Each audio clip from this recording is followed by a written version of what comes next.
I thought it'd be nice to put together a little video to show you a few simple things about the Holey Marvers to get the most out of them. Not only can you make perfectly round beads with them, but you can just use it for general shaping, and what I love most about it is burnishing on silver. When you're using it, you want to make sure that you know that you're using the edge, this curved edge here of these holes, to shape the bead. Now you're using a curved shape to shape a curved shape on your bead. So what you're going to do is you're going to make that bead nice and balanced to begin with. Then you're going to use the marver to shape it down. If it's out of balance, it's going to be very difficult to use it.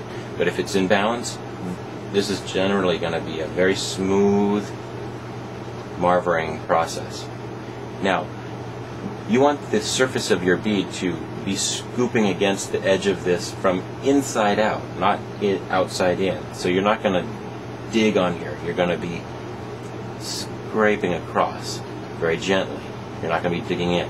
So clockwise towards me, counterclockwise away from me. So as you're working this hole, think about how you're sliding across the glass.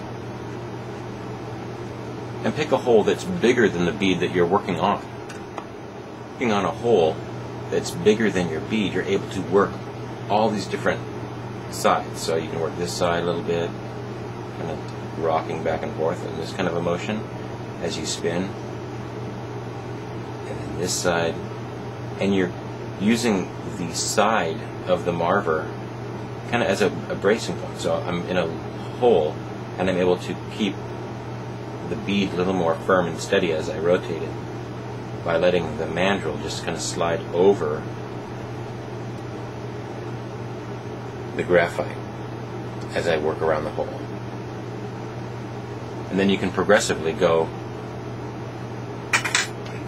into smaller holes until you're working something very small. And then you're just kind of touching it out, going back and forth a little bit. But see how I can't get the dimpled end to go against the graphite right there? If I go to a hole one size larger, I'm able to get right there against the edge. Now this would allow me, because it's a little bit small in that hole, add more design to this and then eventually fill that hole completely. But as I'm working it, I'll probably work it more in this hole here. So the different holes obviously have different curvatures. So you use that to your advantage, and you get into places where you might not otherwise be able to with the smaller hole by going to a larger size. Now if you're worried about, well, there's no mandrel release on here, how does that get affected by laying the mandrel down inside there and getting so close and everything? Well, if you just slightly angle it to the mandrel, you're only going to be touching the mandrel like out here on the mandrel release and out here. And when you're doing it very flat, you're just very gingerly letting the mandrel rest against the graphite. You don't put much pressure down there. You don't want it to either dig into the graphite or cause your mandrel release to crack off.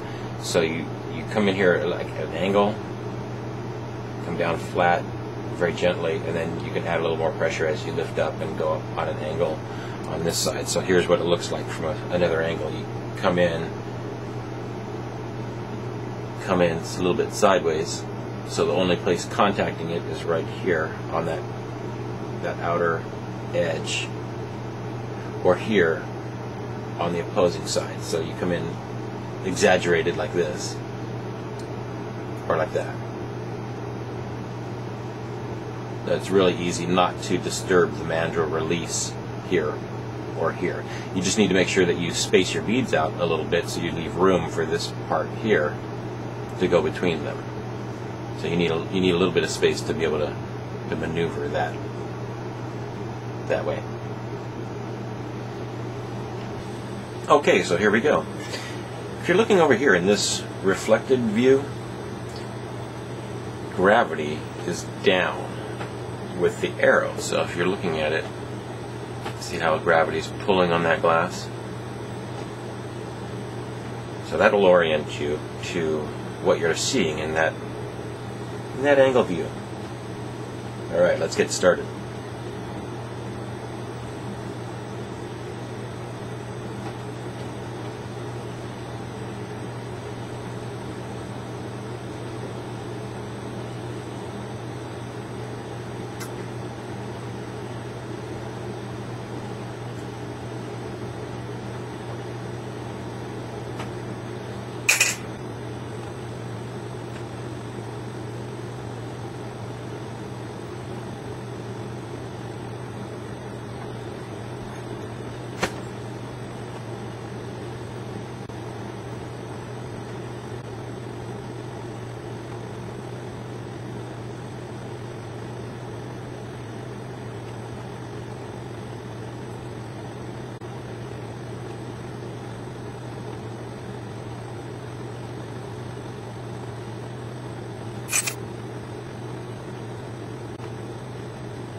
the sound of freedom.